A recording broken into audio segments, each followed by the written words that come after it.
and we don't accept that it is a self-defense. It is a raging war that is killing civilians, destroying their homes, their hospitals, their schools, their mosques, and their churches. It cannot be justified under any pretext, and it will not bring Israel security. It will not bring the region peace.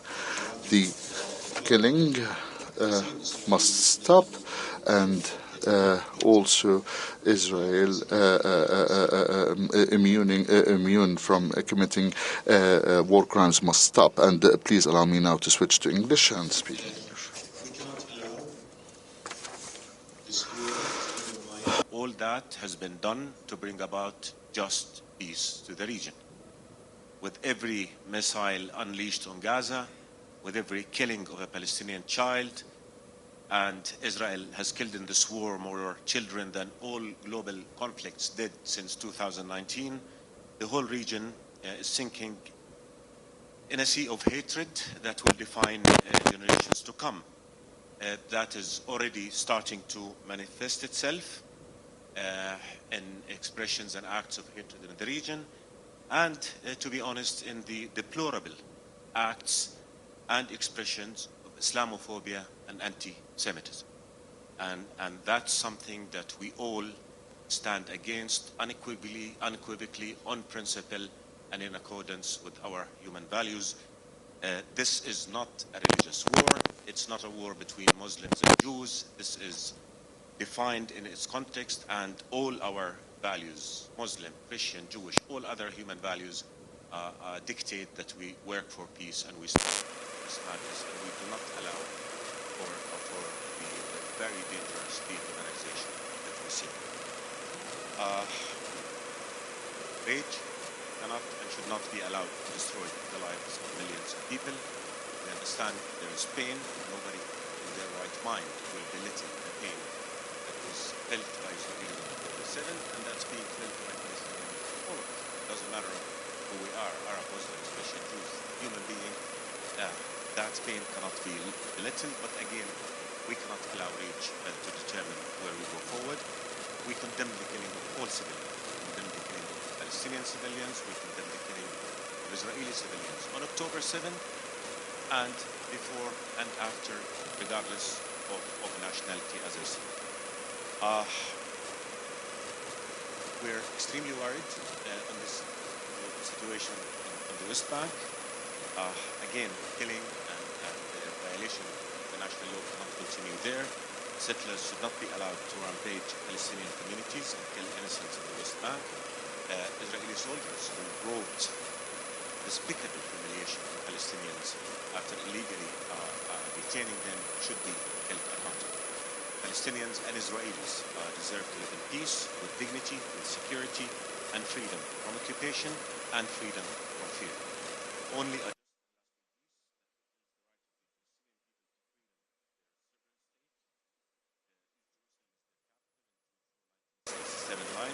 living side by side, a secure Israel will bring security to all. The priority now is ending this war, to saving innocent lives, to preventing further destruction, to restoring hope, and to stopping the very dangerous dehumanization. All lives matter to all of us.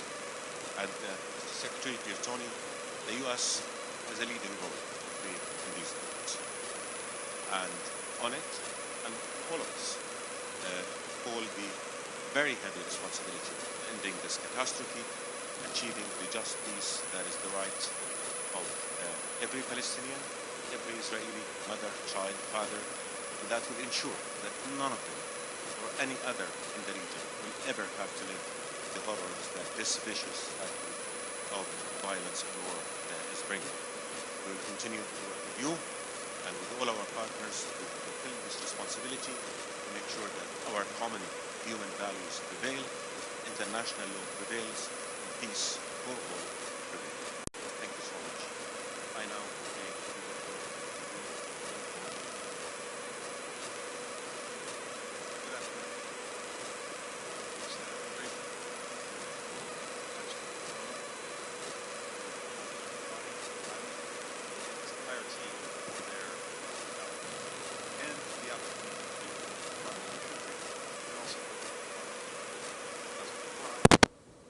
Prime Minister Antony, Foreign Minister and Secretary General Mr. We appreciate the effort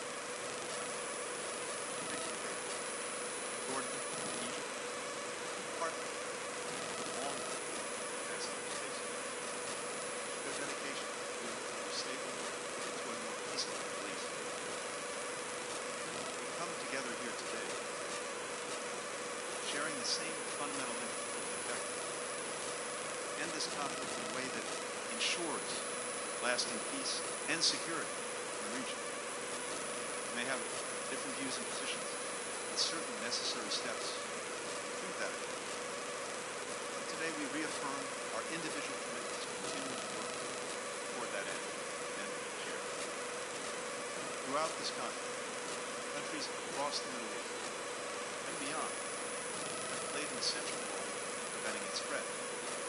Today, we all agreed on the importance of using our respective influence and capability to deter any state or non-state action involving another front in this conflict or taking other stabilizing action. All of us. Our joint efforts have also been critical in increasing the flow of humanitarian assistance to Gaza. I'm particularly grateful to Egypt for its significant effort to facilitate a mechanism with Israel and with the United Nations to do just that. Each day, more than 100 trucks are moving to Rafah, up from 0 just a little over a week ago. But that is not nearly enough. Today, we spoke about ways to accelerate and expand the sustained delivery of aid. This morning, I had an opportunity to meet with Commissioner General Lazzarini of UNRWA, and I spoke with UNRWA staff that is located in Gaza.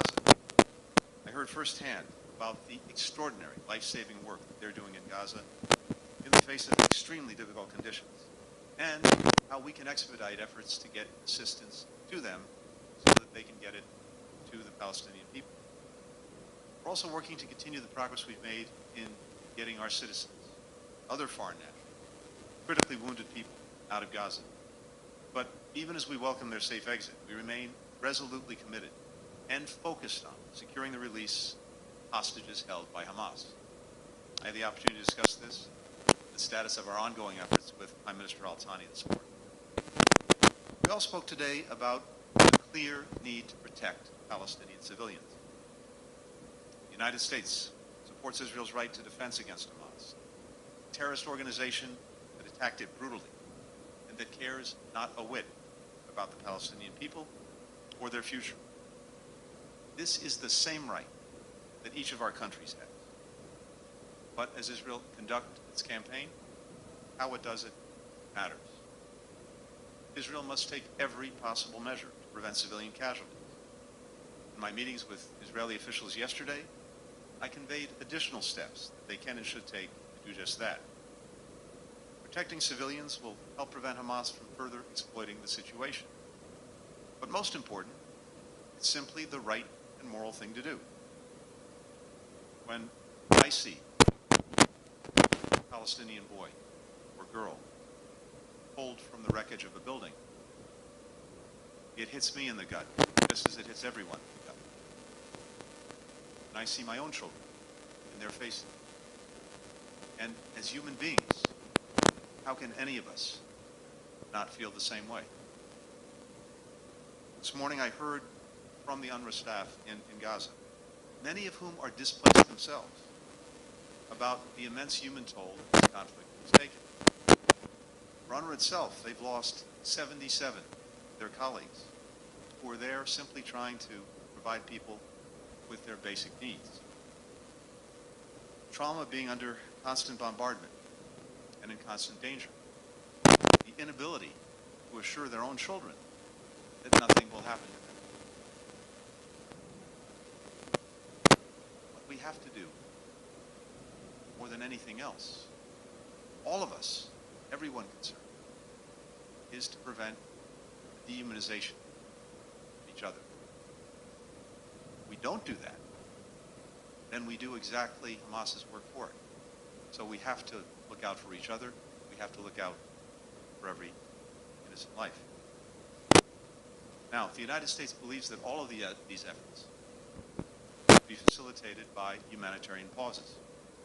We believe pauses can be a critical mechanism for protecting civilians, for getting aid in, for getting foreign nationals out, while still enabling Israel to achieve its objective, to defeat Hamas.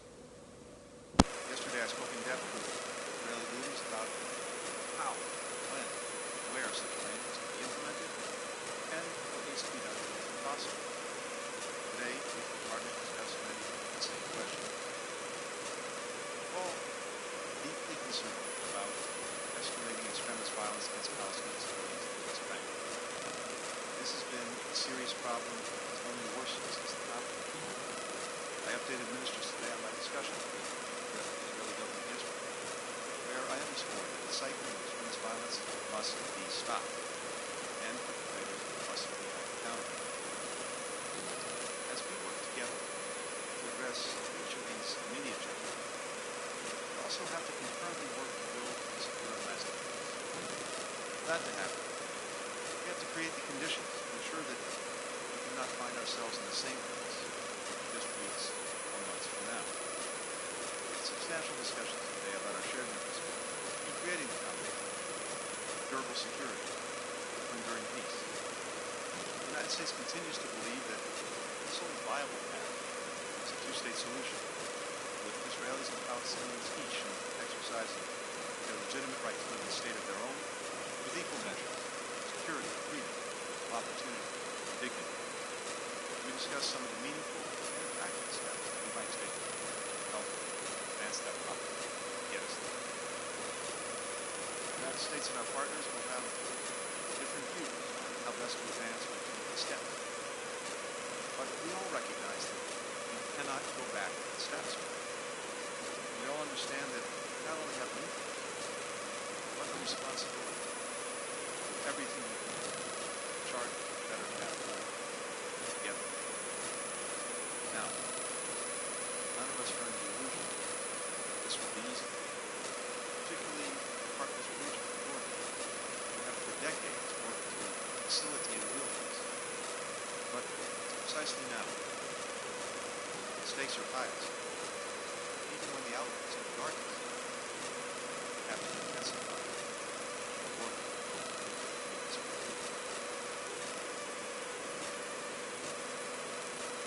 Thank you so much. Appreciate time.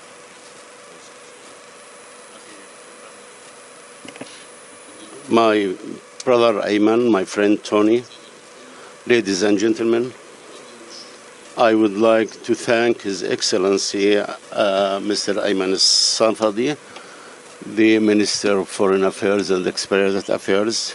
Ladies and gentlemen, our meeting is to discuss the developments of the crisis in Gaza and give room for the Arab countries involved to express their positions toward this crisis. I was keen through this meeting to explain the vision or the position of Egypt that our Arab brothers, and I stressed that we need to take time into consideration and look at the development. The unfortunate killing events in Gaza cannot be justified. We would not accept to go into an argument or accept the justification of these practices as considered against the or right to self-defense. The collective punishment, Israel targeting innocent civilians and facilities, medical facilities, paramedics, in addition to trying to force immigration for Palestinians to leave their lands. This cannot be a legitimate self-defense at all. Egypt is exerting its all efforts to guarantee that delivering aids to the Gaza Strips and help treating the civilians wounded, and we will continue our efforts in spite of all the obstacles we are facing. In this regard, I would like to ask or for an immediate and intensive ceasefire in Gaza without any condition, and that Israel would stop what its violations of the international law and the laws of war.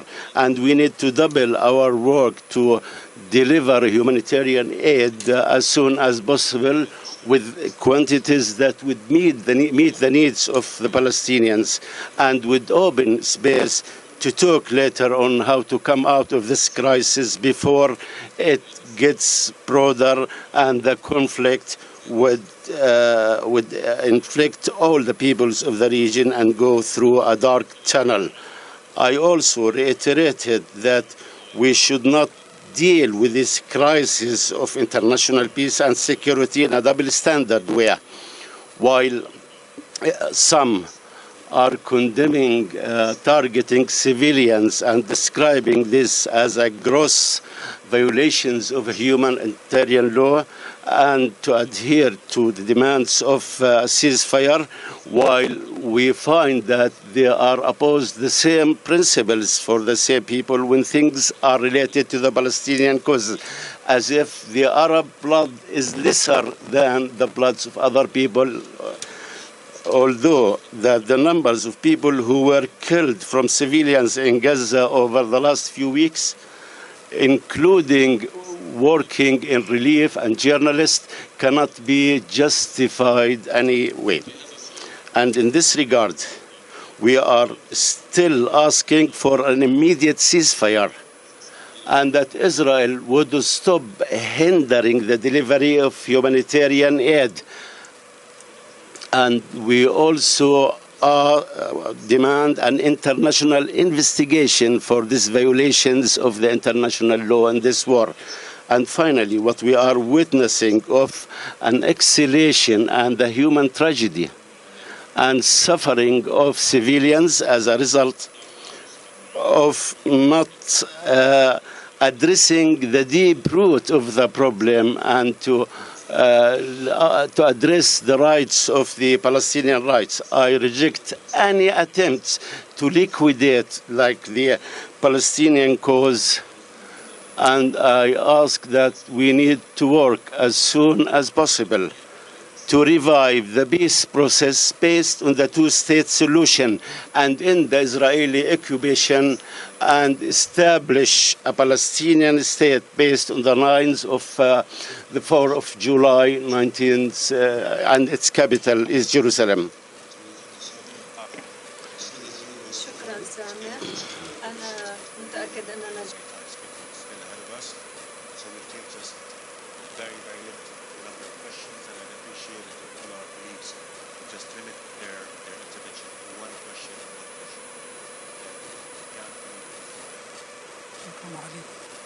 نبدأ بأستاذ خالد العيسوي وخالد الشرق الأوسط.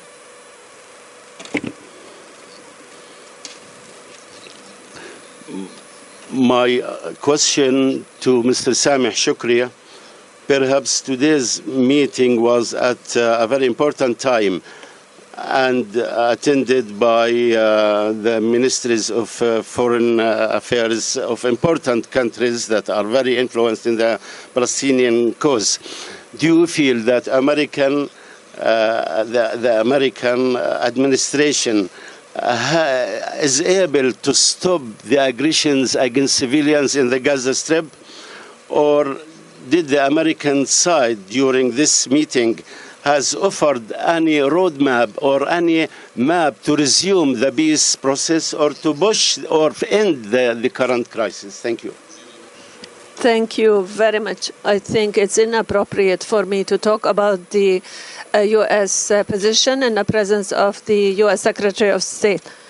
I believe we had a very comprehensive and transparent conversation, and with countries that share the desire to work effectively to contain this crisis and to put down the foundations and solutions that would spare the region from these conflicts, that allows us also to talk about and deal with all issues using the same measures, and to protect civilians and to ensure the flow of humanitarian assistance, and also to deal with the root causes of the crisis, which is the failure to implement decades later the agreement to establish a two-state solution, given that this would put an end to the conflict and end the enmity between the two parties,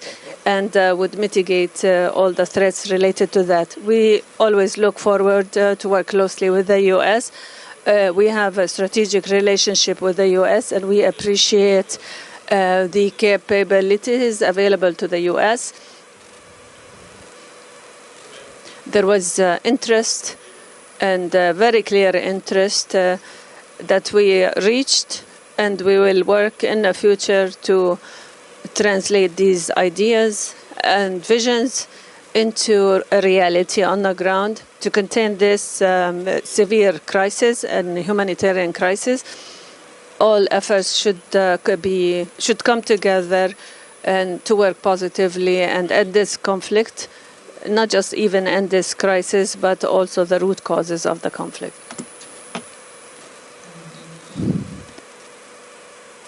Simon Lewis, Reuters. Simon Lewis.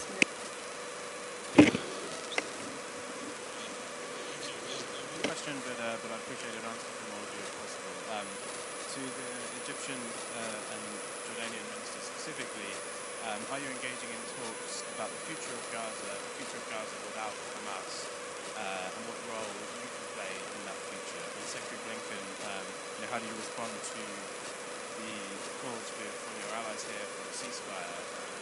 And are you hearing, are you finding receptive ears for your calls to talk about Gaza after? Thanks for the question.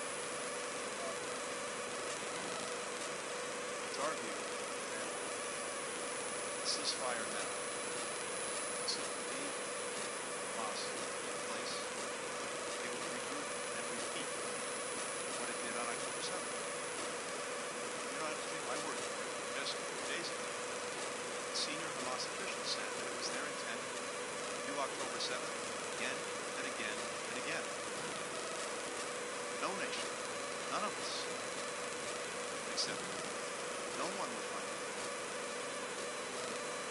So it is important to reaffirm Israel's right to defend itself, and its obligation to do so, and take necessary steps so that October 7th can never happen again. But it's also very important the way Israel does it. And that's what we talked with the Israeli government about, with taking every possible measure to protect human life, to prevent civilian casualties, as well as to ensure that those who are in need have the assistance that they need. To that end, I think we all share a deep concern about the plight of civilians in Gaza and the most essential to get by. We work very hard to ensure that that assistance is well.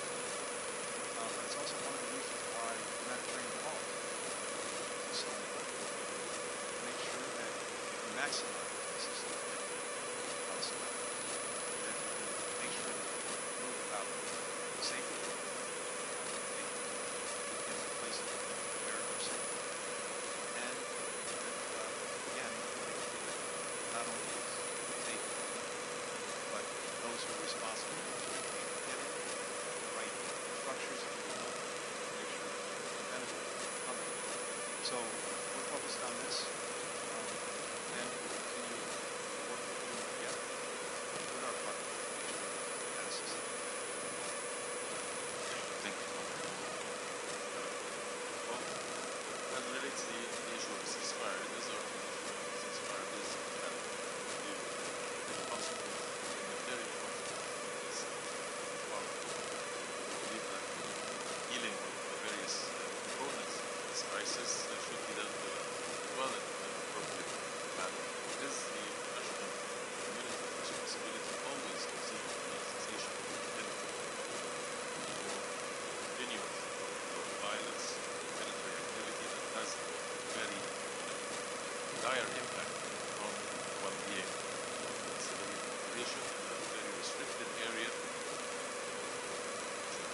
specific, special characteristics like that.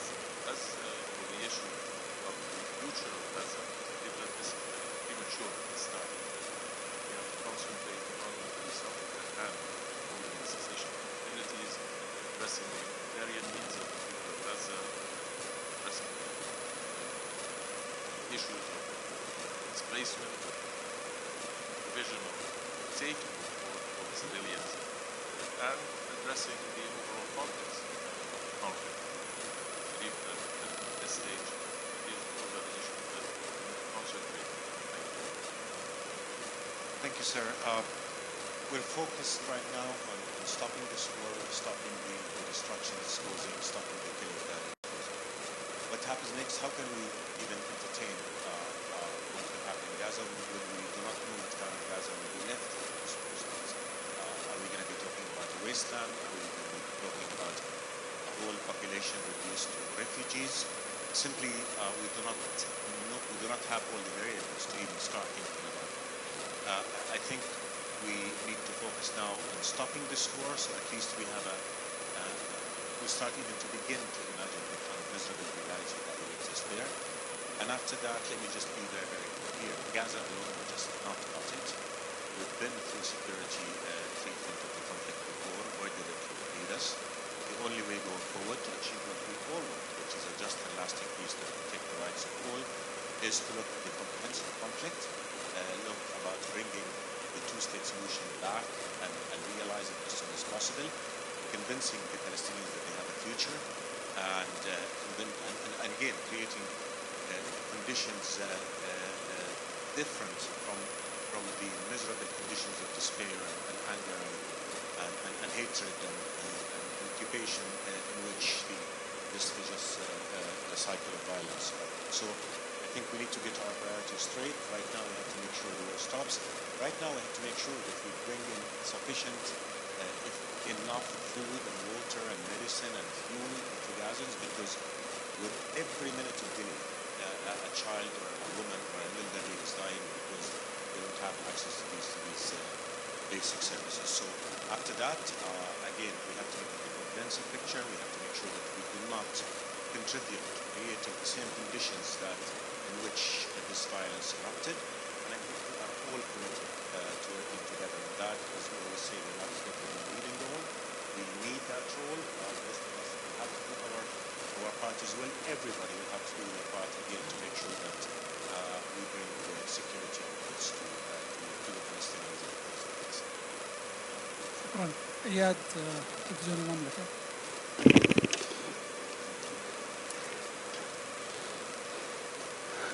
Al-Mamlaka TV.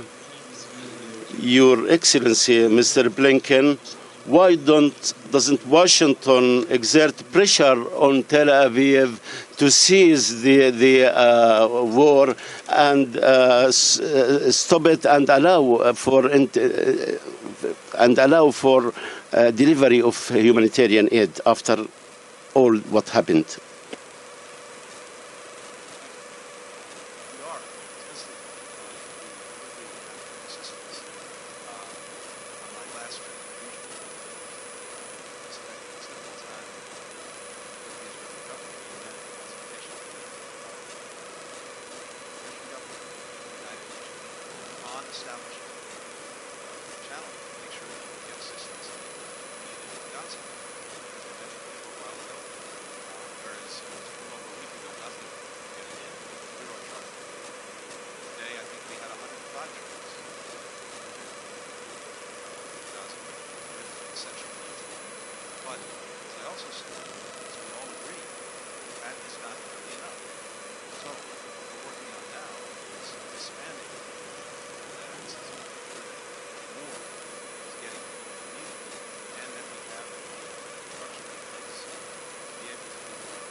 expand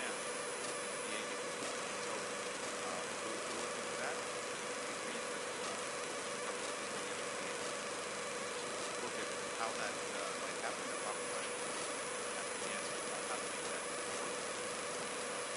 Doing that, but again, that's the important getting humanitarian assistance.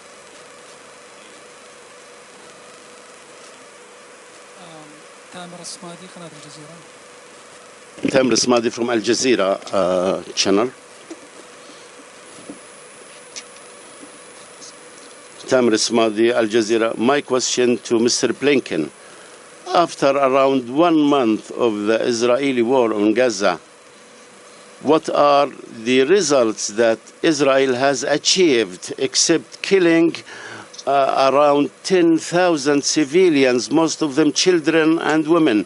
What are the results that Israel has achieved?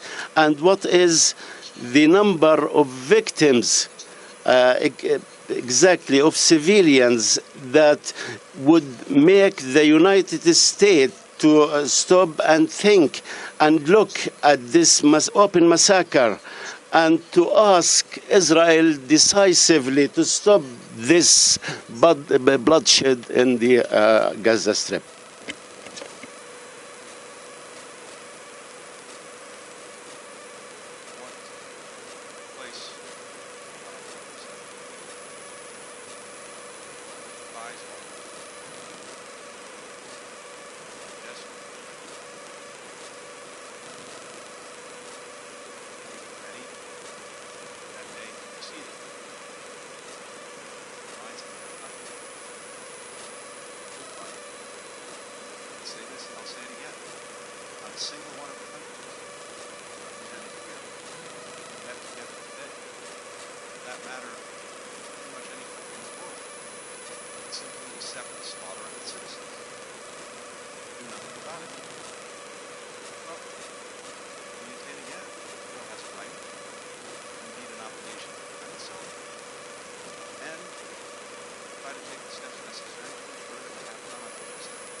Residential buildings, under schools and in schools, under hospitals and in hospitals, under mosques and in mosques.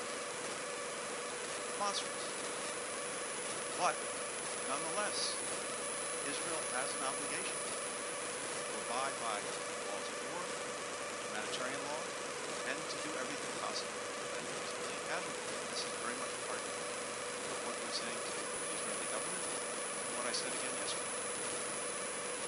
At the same time, providing humanitarian assistance to those in need, making sure that men, women, and children of Gaza are cared for. This is also the consequences of our actions, including the Israeli government. Thank you. And part two is I just want to say that we continue to work together, bridge whatever gaps we have in our position, because the same thing. But again, I just want to say, imagine you're a Palestinian father, mother, you have to leave your home, you're already miserable in existence of anything that happened in Gaza. You take your kids to the south, you take shelter in a hospital, and you're looking at your eyes and the eyes of your children, and you know you cannot protect them. You know that you cannot find a place where you can escape the bomb. How do you explain to these that this is how do you explain to a father who we saw on CNN yesterday in the rubble looking for 4 children that are still buried in the rubble and you cannot find them? I think we need to remind each other of our humanity, and I think we need to accept that killing more people will not bring those who are most on both sides, as tragic as the loss is. I think we need to all emphasize that everything we can do to save one more life is imperative upon all of us.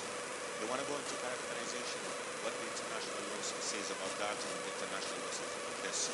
But I would say what we all, as a human being, you said, we all say, as human beings, we just cannot accept to see all that killing unfolding, to see all that reduction of life to a complete loss. How can we justify to anybody that killing 9,000 people, killing 3,000 children, destroying 150,000 houses, destroying hospitals?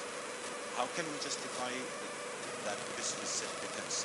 I think let's get back to the basics. Let's step back and take a pause. And again, we all understand the pain, but this war is just going to produce more pain for Palestinians, for Israelis, and this is going to push us all again to the abyss of hatred and dehumanization that will make killing even more acceptable. So that needs to stop. That's our priority. It has to stop now.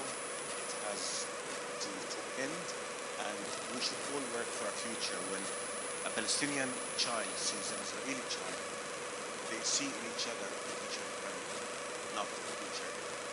I think that's what we need to do, and I look forward to working with all our communities here to create that reality and just once and for all end the need for war, end the need for violence, and end conditions in which only misery and an environment that enables extremism that produces the being and slaughtering also on the side